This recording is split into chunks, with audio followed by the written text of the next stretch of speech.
ధాన్యం పండించిన ఘనత మన కేసీఆర్ ఇయ్యాల. ఎక్కడ చూసినా రైతులు మర్చిపోతలేరు. రైతుల గుండెలల్లా కేసీఆర్ కేసీఆర్ కేసీఆర్, యువకుల గుండెలల్లా కేటీఆర్ కేటీఆర్ కేటీఆర్. అంత పని చేసిండ్రు, అంత అభివృద్ధి చేసిండ్రు, అంత డెవలప్ చేసిండ్రు. ఇప్పుడు చూస్తే 22 నెలలు అయ్యింది, ఎక్కడ చూసినా ఘోరమే. యాడేసిన గొంగడి ఆడనే. ఎక్కడ ఒక రియల్ ఎస్టేట్ దానికి పోతే అయితే ఒక ప్లాట్ అమ్మతలేదు, ఒక అపార్ట్మెంట్ అమ్మతలేదు, ఒక గజం అమ్మతలేదు. రైతులైతే బిడ్డ పెళ్లి చేస్తే కూడా అప్పుడు పోతలేదు. అంత ఘోరం అయిపోయింది. అసలు కరోనా కంటే కూడా అధ్వానమే. కరోనా మంచిగుండే. కరోనా 2 ఏళ్ళు వచ్చినా ప్లాట్లు అమ్మినాయి, బిజినెస్ అయింది, వ్యాపారాలు నడిచినాయి, అన్ని బంద్ ఉన్నా నడిచినాయి, పైసలు ఆడినాయి. ఇప్పుడు అసలు పైసలే ఆడతలేవు, పైసలే కనిపిస్తలేవు. ఓ మాయమైనట్టేనా, ఓ మంత్రం చేసినట్టేనా, ఇదంతా ఎందుకైంది వచ్చేదంతా అని ప్రజలందరూ కూడా డిస్కషన్ వచ్చారు.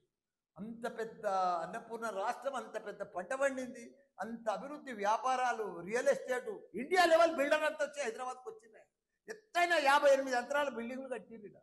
అమ్ముడు పోయినాయి. ప్రపంచమంతా హైదరాబాద్ అంటే ఒక సింగపూర్, న్యూయార్క్ లెక్క చూసిరు దాన్ని. ఆ చుట్టూ దాన్ని అంతా బిత్తరపోయింది, బోసిపోయింది. ఇప్పుడు ఆ రింగ్ రోడ్ వెంబడి వస్తుంటే హైదరాబాద్ అంతా ఫైనాన్షియల్ సిటీ వస్తుంటే అంటే బాధ అవుతుంది. బిల్డర్స్ అంతా అవుట్ అయిపోయారు, కష్టాలలోకి వచ్చేసి. ఇవన్నీ కూడా కాబట్టి మనం అంతా ప్రజలు కూడా అందరూ గమనించాలి. కాంగ్రెస్ ప్రభుత్వం ఇచ్చిన మాటలను వాళ్ళని ఈ ఎలక్షన్లల్లా, రాబోయే ఎలక్షన్లల్లా ఘోరంగా మనమంతా కూడా వాళ్ళకు ఓటు వేయకుండా ఓటుతోటే బుద్ధి చెప్పి మనం మళ్ళా బీఆర్ఎస్ ప్రభుత్వాన్ని గెలిపించుకోవాలి. మనం పాత రోజులకు మళ్ళీ రావాలి. మనం మళ్ళీ కేసీఆర్ మళ్ళీ సీఎం కావాలి. మనం అందరం కూడా ఒక యూనిట్ తోటి టీం వర్క్ కూడా జూబ్లీహిల్స్లో కూడా వాళ్ళు ఎంత చేసినా, ఎంత ఖర్చు పెట్టినా గ్యారంటీగా బీఆర్ఎస్ పార్టీ గెలుస్తుంది.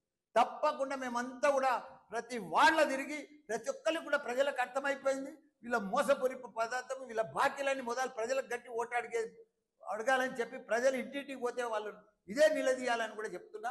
అందరికి కూడా జై తెలంగాణ, జై కేసీఆర్.